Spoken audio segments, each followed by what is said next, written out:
दोस्तों, स्वागत है आपको मेरे चैनल पर मार्केट की इन्फॉर्मेशन पर। देखिए, सबसे पहले हम बात करने वाले हैं आईपीओ के बारे में, जो कि एक आने वाला है, वो है पॉलिसी बाजार का। लेकिन उससे सबसे पहले आप देख सकते हैं सीरम इंस्टीट्यूट ने ऑलरेडी पॉलिसी बाजार के अंदर अपना कुछ एक स्टेक खरीद लिया है।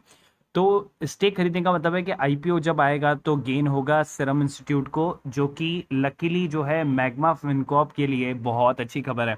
तो देखिए, ये इवेंट बेस्ड शेयर है, तो मैग्मा फिनकॉर्प को आप मंडे के दौरान आप उठा सकते हैं। हालांकि चाहे उस दिन ना भागे वो शेयर, फिर भी आप उसको उठा के रखें, क्योंकि वो फ्यूचर के अंदर में आपको देने वाला है बहुत ही अच्छा रिटर्न।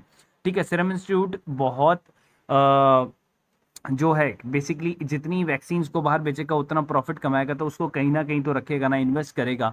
और जिसके अंदर इन्वेस्ट कर रहा है, अगर वो रिटर्न दे रहा है, तो अल्टीमेटली जो उससे रिलेटेड जो कंपनी है, जो उन्होंने खुद की खरीदी हुई है, जो ऑलरेडी मार्केट में लिस्टेड है, वो है मैग्मा फिनकॉर्प, तो उसको भी इनडायरेक्टली जो है काफी बड़ा मुनाफा होने को रेडी है। ठीक है, उसके बाद हम चलते हैं सेकंड शेयर की तरफ, जो है यस बैंक के लिए, जो कि मैं आपको बताने वाला हूँ। यस बैंक ने क्या किया, देखिए, आफ्टर रिलायंस इन्होंने क्या किया कि एचडीआईएल के प्रमोटर्स की 77 करोड़ रुपए की संपत्ति जब्त कर ली है। पीएमसी बैंक घोटाले से ये है कनेक्शन। ठीक है, अब क्या होगा कि जिसके पास एचडीआईएल का शेयर है ना, वो तो जाएगा नीचे, और यस बैंक का शेयर है ना, वो जाएगा ऊपर। अब देखिए, ये जो रिकवरी है ना, ये यस बैंक की बैलेंस शीट के अंदर में काफी अच्छा जो है पॉजिटिव इम्पैक्ट देंगी, पॉजिटिव रिटर्न देंगी, और उसको जो बेसिकली न्यूट्रल जो चल रहा है उसका बैलेंस शीट, ठीक है, वो भी काफी मुनाफे में उसको दिखाएगी, क्योंकि उन्होंने ये चीज क्या कर ली है, रिकवरी कर ली है, जो कि एक तरह का बैड डेब्ट था। ठीक है, अब देखिए, बैक टू बैक करती जा रही है, तो यस बैंक के अंदर में ये एक पॉजिटिव खबर है कि आप इसको लॉन्ग टर्म के लिए आप होल्ड कर सकते हैं। ठीक है, यस बैंक अच्छे से अच्छा वर्क करती जा रही है। उसके अलावा क्या हो रखा है कि देखिए, निफ्टी के लिए भी एक टारगेट आ गया है 16,300 का। ठीक है, उन्होंने लिखा है कि संक्रमण चाहे कितना ही बढ़ जाए, लेकिन एक्सपर्ट बोल रहे हैं कि 10% से ज्यादा रिटर्न अभी भी मिल सकता है, अगर आप अभी भी उसके अंदर में जो है बेसिकली इनपुट करते हैं। देखिए, pharma, metal and IT sector, देखिए यही तीनों सेक्टर जो हैं वो मैंने मेरे पेड ग्रुप के अंदर में बता दिए थे ऑलरेडी। फार्मा को, और पिछले वीडियो के अंदर में मैंने फार्मा को काफी फोकस किया था। इसी कारण ही आईटी सेक्टर ऑलरेडी, बिकॉज उनका क्वार्टर रिजल्ट भी है, तो आईटी सेक्टर के अंदर आपको बूम देखने को मिलेगा। ठीक है, और यहाँ पर आप देख सकते हैं एफएमसीजी का सेक्टर, तो एफएमसीजी के सेक्टर में इतनी ज़्यादा ग्रोथ देखने को नहीं मिलेगी। तो जो बजाज कंज्यूमर है, ठीक है, आप एक वो अच्छा शेयर है। आईटीसी यहाँ पर एक शेयर है, जो बड़े शेयर है, मैं उनकी बात कर रहा हूँ। ठीक है, और एफएमसीजी से रिलेटेड एक और शेयर है जो काफ़ी अटकलों में है, वो है विकास मल्टीकॉप का एक पेनी शेयर। ठीक है, 3 रुपए का शेयर है। देखिए, अभी जिस लेवल पर वो शेयर है, वो है 3 रुपए का। इसका मतलब ये है कि उसका ये क्या हो गया, रेजिस्टेंस लेवल आ गया, नीचे डिप नहीं कर रहा है वो उससे ज्यादा। तो इसका मतलब 3 रुपए के लेवल पर आप चाहे जितनी बाइंग कर सकते हैं, और अपने शेयर को क्या कर सकते हैं, एवरेज कर सकते हैं, क्योंकि जब ये चलना स्टार्ट करेगा तो आपको रिटर्न ही देगा। ठीक है, इससे ज्यादा शेयर वो नहीं गिर रहा है, तो नहीं गिरेगा आगे भी। ठीक है, फार्मा सेक्टर से जुड़े मैंने आपको बता दिया था। कैडिला मैंने ऑलरेडी पेड ग्रुप के अंदर में दे चुका था। सिप्ला और डॉक्टर रेड्डीज जो है, इन्होंने 2 शेयर और दिए, लेकिन मैं अभी भी सबसे ज्यादा जो बुलिश हूँ वो है कैडिला हेल्थ केयर, जो कि ऑलरेडी मैंने मेरे पेड ग्रुप के अंदर में काफी बार जो है कॉल में दिया है। ठीक है, उसके बाद यहाँ पर देख लेते हैं, तो इन्होंने दिया है Tata Elxsi, Coforge, Glenmark pharma, Cadila health care. Cadila health care अभी भी इनकी लिस्ट में है, और मैं बोलूंगा कैडिला हेल्थ केयर काफी अच्छा है। टाटा एलेक्साई को आप देख सकते हैं, या फिर आप देख सकते हैं एम्फेसिस को आप यहाँ पर देख सकते हैं। उसके बाद में आईटी सेक्टर है, उसके अंदर में भी काफी अच्छा रिटर्न आपको देखने को मिलेगा। बाजार में आगे के लिए कुछ गिरावट हो सकती है, और गिरावट क्यों होगी, क्योंकि कोविड के केसेस बढ़ते जा रहे हैं। तो इस कारण क्या हो रहा है कि लॉकडाउन हो रहा है, तो लॉकडाउन होगा, तो लॉकडाउन के कारण क्या होगा कि बिजनेस पे इंपैक्ट पड़ेगा, बिजनेस की सेल्स कम होगी, प्रोडक्शन कम होएगा, और प्रॉफिट भी नीचे गिरता जाएगा अगले वाले क्वार्टर के लिए। तो शेयर मार्केट क्या है, ऑलरेडी उसको एडजस्ट कर लेता है पहले से ही।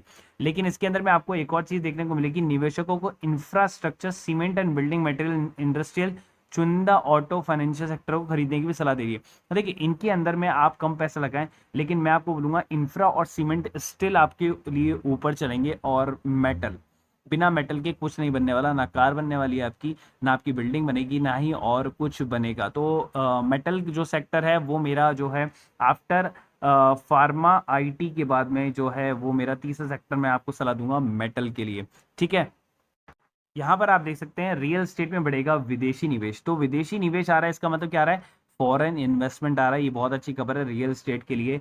ठीक है, पिछले साल भी जो ग्रोथ है वो 6.4% की ग्रोथ रही थी, उसके किसके अंदर, जो उन्होंने इनपुट दिया था उसके अंदर में जो ग्रोथ है, टोटल ग्रोथ नहीं है। ठीक है, कोविड के बावजूद भी 99,000 करोड़ का जो है निवेश मिला है। ठीक है, भारत में सबसे ज्यादा निवेश आया है और रियलिटी सेक्टर के अंदर आ रहा है। तो आप एनआरआई अगर इतना सारा पुट कर रहे हैं तो आपको सोचना चाहिए कि रियल एस्टेट का जो बाजार है वो काफ़ी ऊपर जाने वाला है। तो ऑलरेडी मैंने रियल एस्टेट के लिए शेयर आपको बता रखे हैं, पेड ग्रुप वालों को ऑलरेडी मैंने बता रखे हैं। ठीक है, और कल भी मैं रिवाइज कर दूंगा मेरे पेड ग्रुप के अंदर में कि क्या क्या उनको जो है रियल सेक्टर जो है उनको उठाने हैं, जो स्टिल अभी भी रेजिस्टेंस लेवल पे चल रहे हैं, बहुत डिप के लेवल पे चल रहे हैं, और जिनको काफ़ी ऊपर जाना है, जो देंगे आपको 3 से 4 गुना का रिटर्न। ठीक है, और यहाँ पर देख लीजिए कि अभी भी एक्सपेक्टेड किया जा रहा है कि रिटेल के अंदर में और भी बड़ा इन्वेस्टमेंट आने वाला है। और अब जो पिछले साल 6 पॉइंट समथिंग की जो ग्रोथ थी वो इस साल 18% की ग्रोथ का अनुमान लगाया जा रहा है। ठीक है, और भी बड़ी ग्रोथ का अनुमान लगाया जा रहा है क्वार्टर्स के अंदर में। ठीक है, और 41% को खाड़ी देशों को मिला है निवेश। ठीक है, वहाँ पर, और जिनके अंदर में, जिनके अलावा क्या है, कनाडा है, ब्रिटेन है, जर्मनी, केन्या, साउथ अफ्रीका जैसे देशों के जो एनआरआई है ना, वो रियल एस्टेट के अंदर में क्या कर रहे हैं, पैसा इनपुट कर रहे हैं। अब ये न्यूज़ उनके लिए जो करते हैं सिल्वर एंड गोल्ड के अंदर निवेश। ठीक है, ये उनके लिए अच्छी खबर है कि देखिए जैसे जैसे कोविड के केसेस बढ़ते आएंगे ना, गोल्ड का प्राइस और सिल्वर का प्राइस वापस से वहीं चला जाएगा। तो हम क्या कर रहे हैं, उसी लूप में चल रहे हैं। तो अगर आपको अगर प्रॉफिट कमाना है तो पिछले मार्च की तरफ जाकर देखें कि क्या क्या चीज़ें जो है महंगी हो गई, किन किन चीज़ों के रेट बढ़ गए। तो उनके अंदर में गोल्ड एंड सिल्वर था। आप देखिए गोल्ड एंड सिल्वर से रिलेटेड जो शेयर हैं वो हमारे पास क्या है, मुथूट फाइनेंस है। ठीक है, मन्नापुरम है। ठीक है, ये दो शेयर जो हैं वो गोल्ड से जुड़े हुए हैं, और गोल्ड के अंदर में आपको काफ़ी अच्छा रिटर्न आपको वो निकाल के दे सकते हैं। और यहाँ देखिए कई लोग हैं जो गोल्ड ईटीएफ में भी पैसा लगाते हैं, तो उनके लिए भी काफ़ी अच्छी खबर है। देखिए इनके अंदर में पैसे की जो सलाह है वो मैं मेरी पर्सनल तरीके से नहीं देता हूँ। ठीक है, क्योंकि मैं इनके अंदर खुद भी मतलब जो है इनपुट नहीं देता हूँ, काफ़ी वॉलेटाइल होते हैं।